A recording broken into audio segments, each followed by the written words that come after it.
Some doors, once opened, can never be closed again. At 2:47 a.m. on March 14, 2018, in a 32-story office building, the night security guard, Lee, was staring at the CCTV. He didn't even notice his cigarette fall to the floor, because on the display of elevator number 3, a number had appeared that should not exist, 13. This building had never had a 13th floor. Officially, after 12 came 14. There was no 13 button on the elevator panel either. Mr. Lee thought it was a system glitch, but the next second, the elevator actually stopped and the doors slowly opened. A man in an old suit from the 1990s stepped out. His face was expressionless.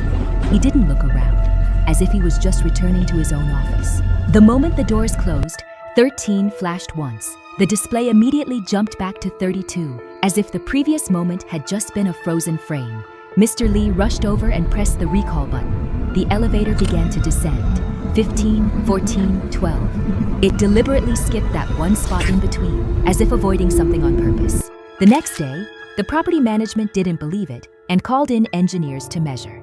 When they used a laser rangefinder between the 12th and 14th floors, they found there was actually 7.2 meters of space. A normal floor is only about 3.6 meters high, so what was hidden in that extra 3.6 meters? So they decided to break it open. Drilling through the ceiling of the 12th floor, they uncovered a sealed-off mezzanine entrance. Inside, it was empty, except for a single desk. On the desk was a calendar, March 14, 1997. Under the calendar was an employee badge.